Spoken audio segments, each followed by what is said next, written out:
Hey everybody, it's Kneecap here, and in this video we finally have my Retribution Paladin 10.0 guide.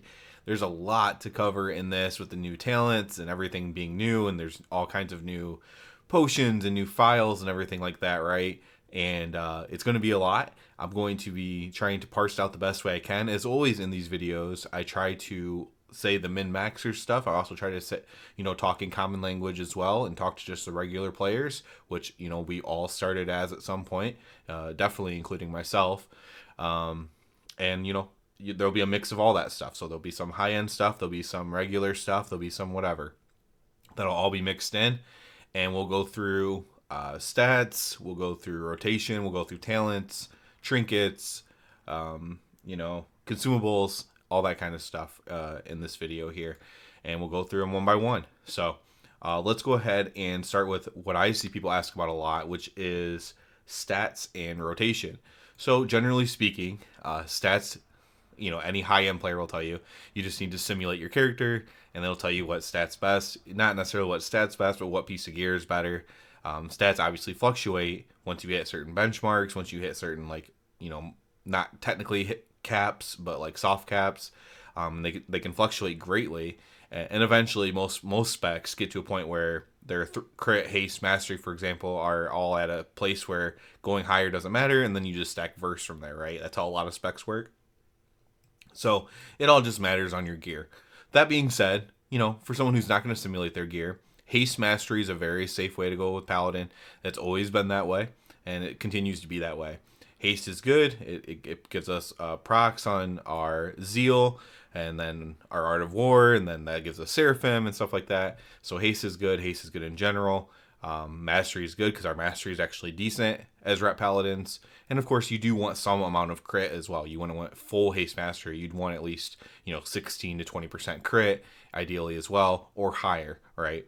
And then verse is just kind of a filler stat that's always good, but it's never the greatest.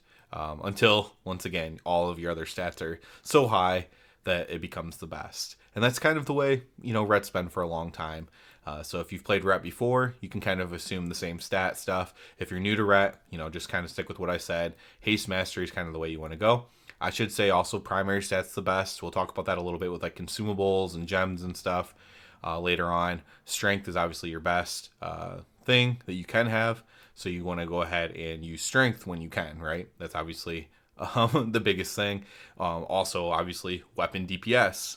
It counts as a stat too. So just getting a better weapon is going to be like the number one thing that you could ever possibly do as a two-handed user, especially a Rep Paladin. Let's go ahead and talk about the rotation. For this, I'm actually going to pull up. I talk about him a decent amount on this channel because I think he does a really great job with this specifically. And that is doing the rotation, right? Bolas, he writes the Wowhead guide for Ret. This is a fairly safe place to go to if you want like a written guide. He does a good job here. You can select the talents that you have taken and stuff like that. So this is like the opener or whatever. It's mostly the same from Shadowlands if you played Shadowlands. If you didn't though, let's go over it. So you just build the 5 essentially. So Blade, Judgment, the Y Blade first because it gives you 2 holy power and it can proc again, right? It can proc with Art of War or whatever, so you can use it again. So Blade, Judgment, Crusader Strike, Crusader Strike. Now you're at 5 holy power. Crusade, Seraphim. And now you're going to Wake of Ashes into a Verdict. This is a single target opener, obviously, right? And then you're going to Hammer of Wrath into a Verdict. So now we have 2 stacks of Crusade up already. And we're going to build the 5, and then Final Reckoning, and then Divine Toll. Why is that? It's just to get some stacks of Crusade built up before you start DPSing. Can you wait more? Can you do 3 stacks and then the Final Reckoning into Divine Toll? Maybe. I don't know what is the best. I know Bolas puts a lot of work into this, but it's essentially you're building up a few stacks of Crusade before you start using those. Now, if you later on when we talk about the talents, if you are not min-maxing and you're not using like this Final Reckoning build, then it becomes a lot less important to do that, right? Because you're trying to fit a lot of damage into your Final Reckoning debuff that you're putting on them. So that's why you do it this way. Now, if you don't take Final Reckoning, though, it becomes a lot less important to do that. He has you basically doing the same thing, but that's just because he's kind of assuming that you're going to. I assume he's just kind of assuming you're going to play that way, either way. But it becomes less important to do that. You just kind of just keep going, right, without final reckoning. But yeah, so basically, the easiest way to say it, that's the actual order of damage. But the easiest way to say it is 2 stacks of Crusade, build to 5, then use Final Reckoning, Divine Toll. Use your 1 minute then. There's also a Seraphim build that I guess some people are using, or Execution Sentence build. Personally, I hate it. I would never advocate using it, and no one on the top logs, like in the raid logs, is using it. It's not something you'd use for Mythic Plus. So I didn't say it at the top. This is a PvE guide, so you won't hear me mention anything about PvP in here. And I'll put that in the title and the thumbnail as well. So then the single target rotation, it's basically the same thing, but especially in the build that most people are using, you have Exorcism taken. So now you're going to use Exorcism. Again, it's basically the same thing. Use all your main abilities first. Make sure you have your Seraphim up for Final Reckoning again. So you use Seraphim like it's a 1 minute cooldown, and you use it with your Final Reckoning and Divine Toll. They kind of all go together. And then Exorcism just becomes something you use before you use any of your builders, except for Wake of Ashes. Wake of Ashes is obviously a very strong ability. It can proc with the talent build. And so you want to use Exorcism over Judgment, over Hammer of Wrath, over Blade of Justice, over your spenders. You just want to get it on cooldown, essentially. If you've played a dot class before, that's often how they work. And so you just want to use your Exorcism mostly on cooldown, unless, of course, you have all this other stuff to press. Then you would just press it after that, like after your 1 minute cooldowns, essentially. So it's pretty simple to say. One big tip I could just give you from personal experience that I'm even having trouble with is a lot of times I want to press my Crusader Strike over Consecration, but you really do want to get your Consecration down. And so if you only have one, so as you can see down here, 2 stacks of Crusader Strike, use it, right, over Consecration. But if you only have 1 Crusader Strike up and Consecration's up, go ahead and place your Consecration down. It'll really up your Consecration damage, which will up your overall damage. And so that's one thing that I need to get better at personally, so I can, give that as a tip to do as well.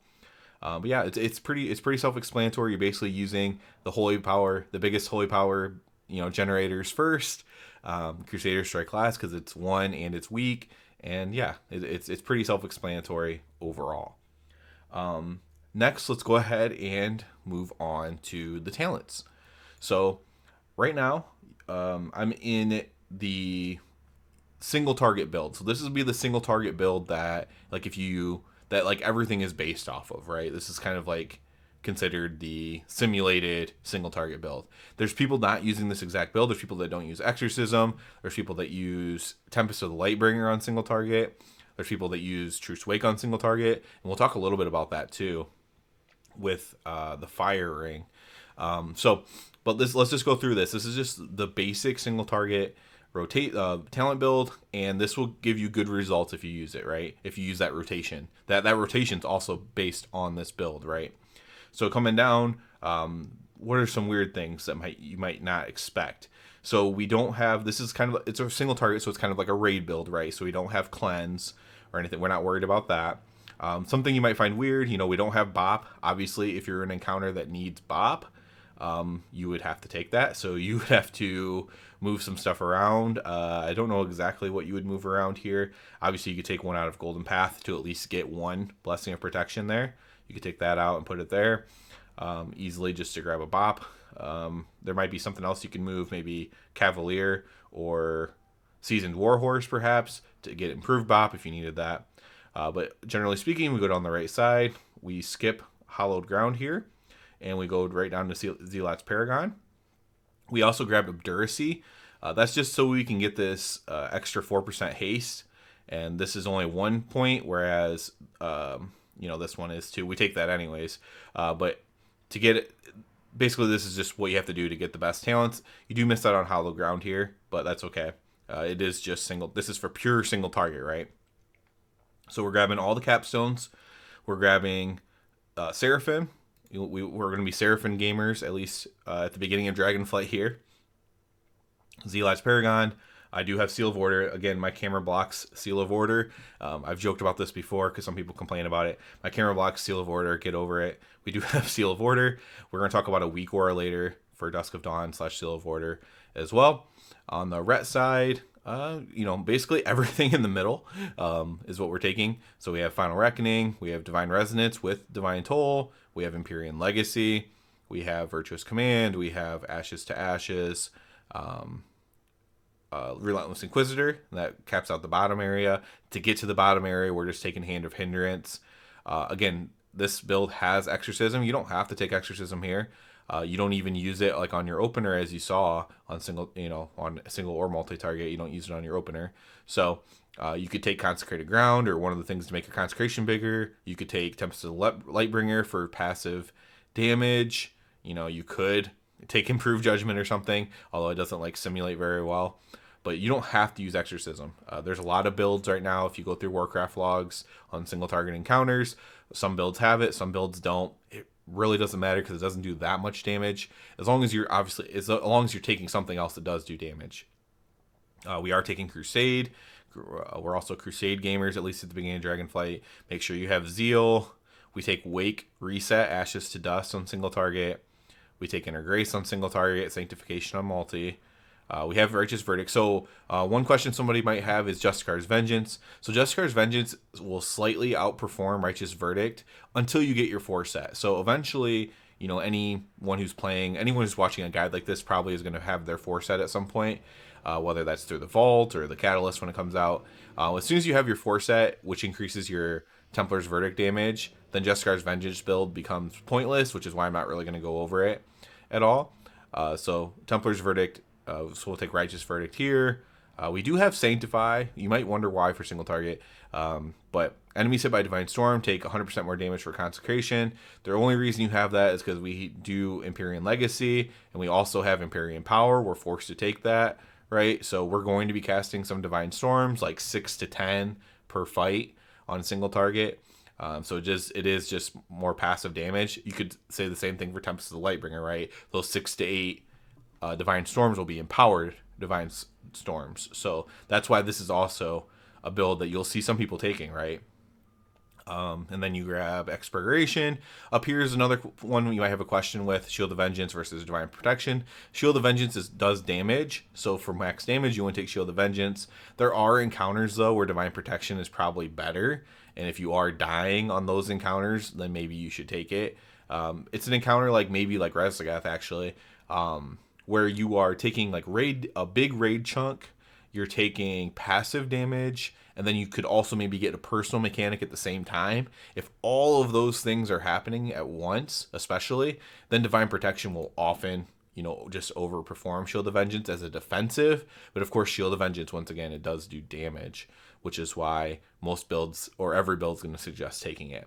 So yeah, this is a single target build. This is the main single target build that pretty much everyone is using. I do have a single target with Cleave build.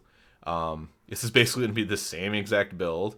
I have some talents kind of jingled around over here, so you would kind of still want to do the same thing with the haste and the obduracy.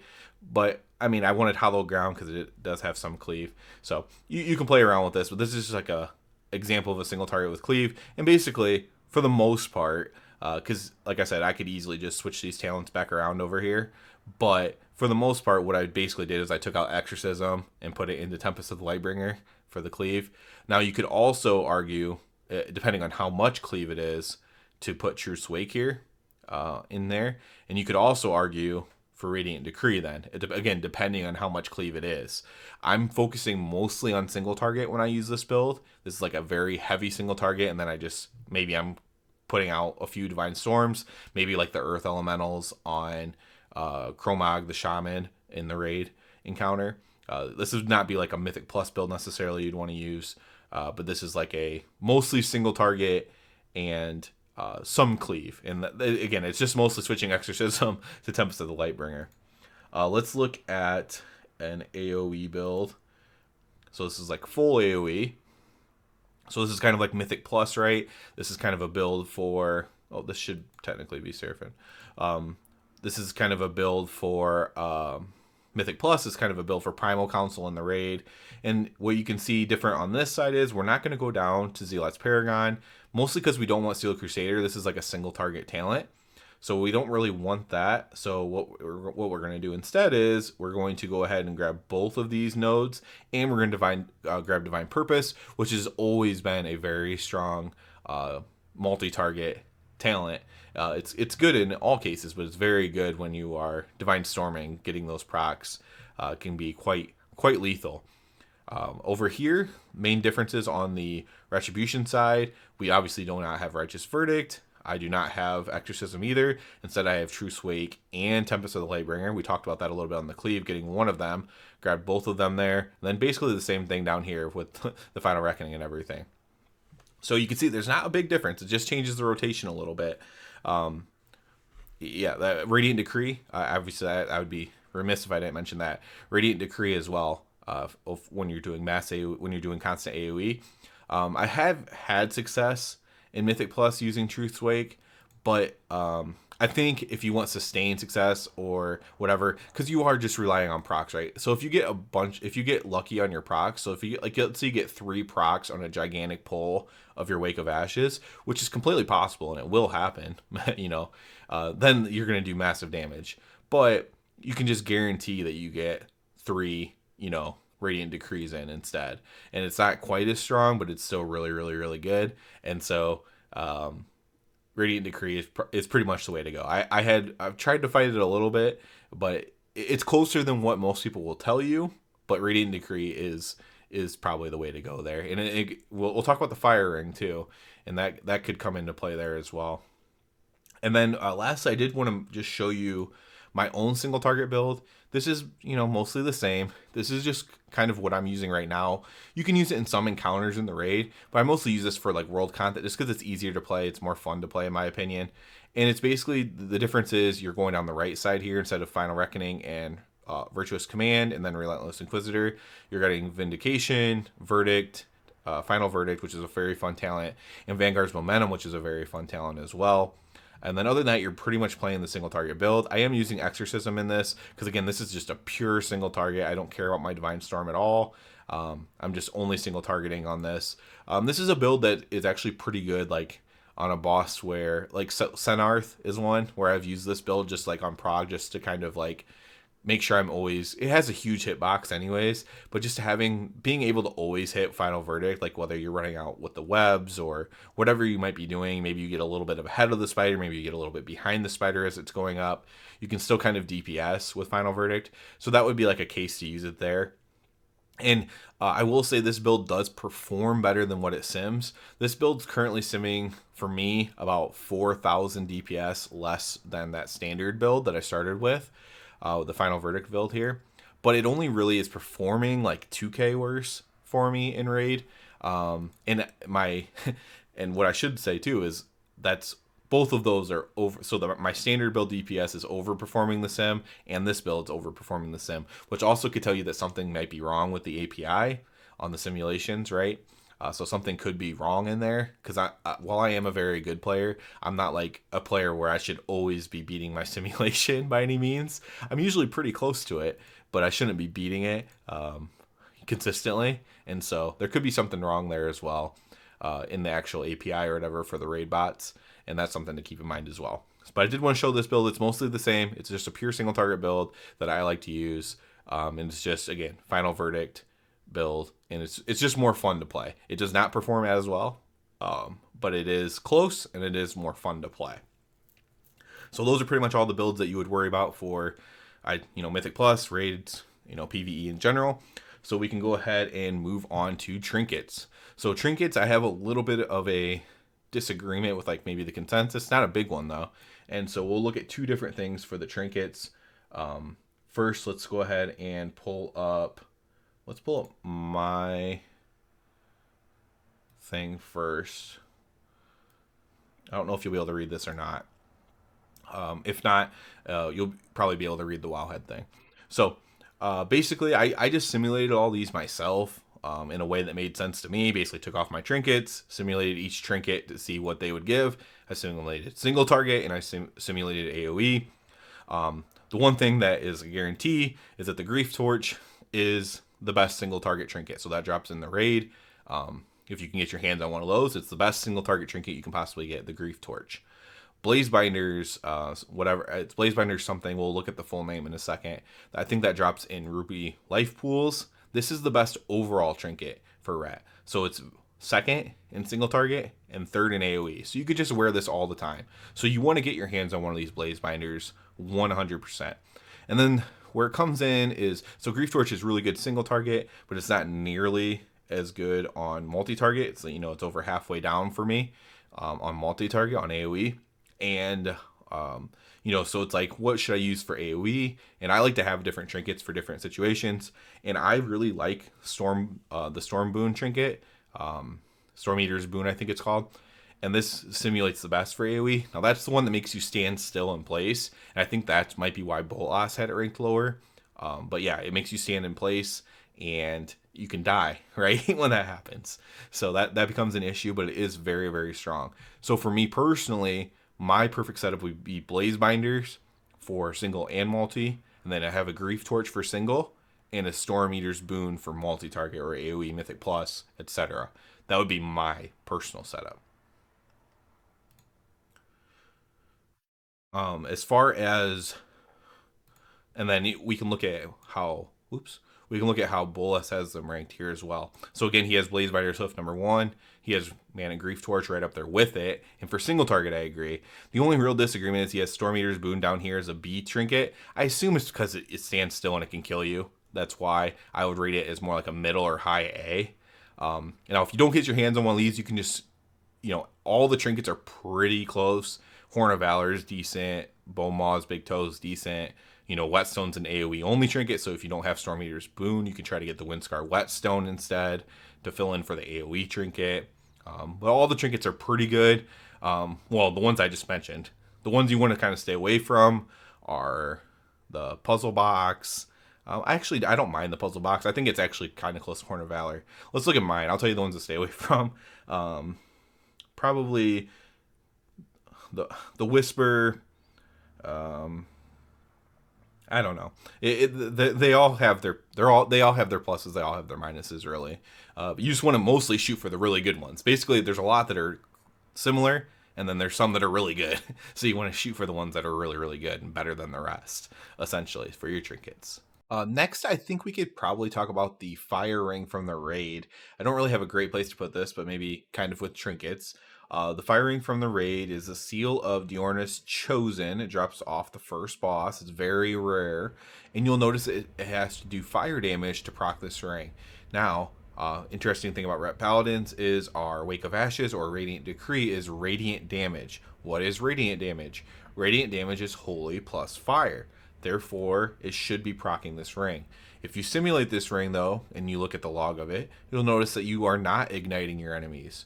At least that's what I noticed when I tried to simulate the ring.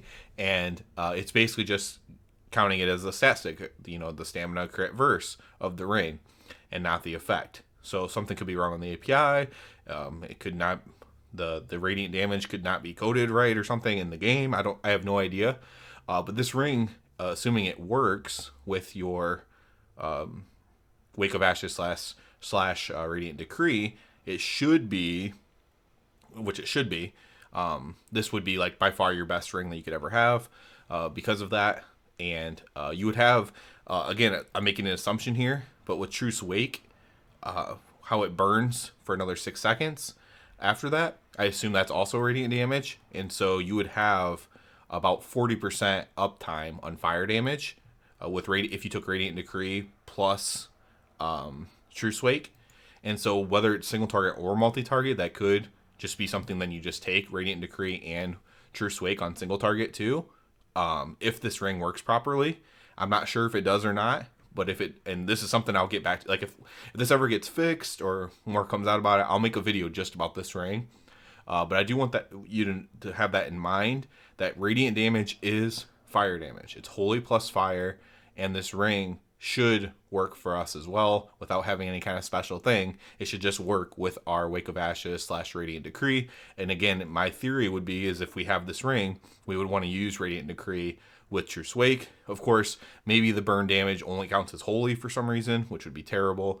But as long as that counts, as long as the burn damage counts as radiant, then I think this is actually quite good. And so I am making assumptions on that, but there's no other way for me to do it other than to assume right now. And so I did want to mention this ring for that reason. Let's go ahead and talk about consumables. Consumables is obviously another big question for most things. So like gems and your food, you want to use main stat. I think like the main stat food might be called a fortune cookie or something like that. Obviously the feast will give you main stat as well if you're like in a raid environment, or if your Mythic Plus group uses feasts, you can use that. And so strength's going to be the best possible thing for you there when it comes to food. When it comes to gems, obviously you want the main stat gem as well. And then obviously other than that, you probably want haste mastery, like the high haste, low mastery gem is quite good. Haste mastery, again, we went over that in stat priorities. However, if something is really, really low, like if your crit's at like 12%, maybe a crit gem would be best for you. To really know, you would have to simulate it. Other than that, like I said, 16 to 20% minimum crit, and haste mastery can go up quite higher than that into the 30s. And then after that would be when you wanted to start putting in verse. You'll never know for sure if you don't simulate it, unfortunately. When it comes to files, so files are the new flasks. When it comes to files, generally in raid, tepid versatility is going to be your best one. It's just static verse. It's good for raid environments for many reasons. The static empowerment, where you stand still, is by far the best one, but it's not realistic to get to stand still for a long time. But if there is an encounter where you notice you just get to stand still, then that would be the one to use that file on, right? If there's an encounter where like, hey, I'm barely moving ever on this encounter, for whatever reason, you just don't have to do a mechanic or whatever. The standstill one does do more damage, but in raid, I've just been using tepid versatility. In Mythic Plus, File of Glacial Fury is really, really quite good. Obviously, you don't have the verse for the defense and stuff like that, but the Glacial Fury is quite good at doing like multi-target damage when you get to keep tagging new targets and stuff like that. As far as your weapon goes, obviously we have enchants as well, but we can, imbue our weapon. Howling Rune's really good. This gives haste. At some point, though, our haste is probably going to be too high. And at that point, you'll have to simulate it. But these whetstones that blacksmiths can make, Waitstone and whetstone, I don't know which one's better or which one does what. Attack power, do they do the same thing? A blunt. Oh, so one's for blunt and one's for bladed. Okay. So these whetstones at some point will probably take over and be better than the Howling Rune. But if your haste is low or whatever, Howling Rune, again, you'd have to simulate it to know for sure. But your choices are Howling Rune or one of those whetstones that a blacksmith makes. And eventually, it'll be the blacksmith one. I'd almost guarantee that, because your haste is going to be high enough where it won't matter. As far as potions go, the Elemental Potion of Power is, like the best potion. The superior one is obviously better than that, right? I have the regular ones right now because the other ones just cost a lot of gold. But the superior ones are better. But you want the Elemental Potions of Power, whether that's a regular one or a superior one or whatever. They last for 30 seconds, so you can, when you're in single target build and you have this extending on your wings, either way, you can just use it when you pop your wings, or you can wait until you use your Final Reckoning to use it. It doesn't really matter. But if you want to guarantee the full use of it, all 30 seconds though, then you definitely want to use it right when you pop your wings, to ensure that. Let's go ahead and talk about the enchants. I think that would be like the last consumable thing. Hopefully I didn't forget anything. Nothing on our head, nothing on our neck. Cloak. So there's avoidance for cloak. That's obviously good to survive. We're not a high survival class. Waking stash to chest. Obviously whichever one you can afford. Bracers, again, there's avoidance. On weapon, you went Frozen Devotion as the best one. Again, this is a very expensive enchant. Gloves, nothing. On our legs, we want the Fierce Armor Kit. These can be a bit expensive as well. Planestrider's Breeze is recommended for your boots. I have haste on both of my rings. Again, haste is just kind of like our best stat. At some point, though, later on in the expansion, maybe my haste is too big, and maybe these will be enchanted with like versatility, at 10.3 or something, right? And then, yeah, and then that should be it for enchants. So those are your enchants. We went over potions, files. I'm just trying not to forget anything. There's a lot of stuff. Armor kits. I think I got everything there. And so the last thing I want to talk about in this guide is embellishments. So we don't know a lot about embellishments yet still. I plan on maybe, just like the fire ring, if more information comes out, maybe in 2-3 weeks, a month or whatever, I'll do a video just on embellishments. As of right now, I know, especially for single target, what's considered the best thing to do is, like if you're going to use a blacksmithing weapon, right? So you have the obsidian seared claymore, two-handed sword. You can add an embellishment to this, and you can add the fang adornments. I don't have any on me, but you can add fang adornments to your weapon, and that's considered to be like the best thing right now. We'll see how this goes. There's also a good embellishment on blacksmithing legs, I know. That might be more of like a Mythic Plus one, but there's all kinds of decently good embellishments, and honestly, I can't find information that I find reliable about it. I don't have the know-how to like simulate it all myself, like I did the trinkets, right? So without having all that information, I'm not comfortable talking too much about it. I will say it's probably safe for single target. If you do want to craft your weapon and put fang on it, that's probably pretty safe to do. Obviously, you can always recraft it if it ends up being wrong in the future. But as far as that, there's a lot of pretty good embellishments. I assume that they're somewhat, somewhat balanced at least, or they will be if they aren't currently. And so you can go from there on that. I think I covered everything in this guide. Hopefully I didn't miss anything. If I miss anything too big, I will do a follow-up video. But I do believe I got everything in here. So good luck to everybody. Hopefully you're having fun. I'm having fun playing for the most part. We're not too weak. I knew our damage wouldn't be too awful bad. We're obviously not in the highest tier, but we're not too awful bad at damage. And so I'm having a decent amount of time. I'm dying a little bit, but most of that's just my eye level is still a bit low. And I don't have any, I have really bad rings, and my stamina is like extra low. And so that's kind of my biggest issue. I'm like 30k health less than most people in my raid group. So I am dying a little bit, but I think it's mostly because of that. So I'm having a good time. Hopefully you guys are having a good time as well. I'm going to try to add chapters in this video. I've never had chapters before. I know people have asked for that, so I'm going to try to do that. And yeah, good luck to everyone. Hopefully they're having fun. As always, I do ask you to please subscribe to the channel. It helps me out so much. And other than that, everybody, have a good one.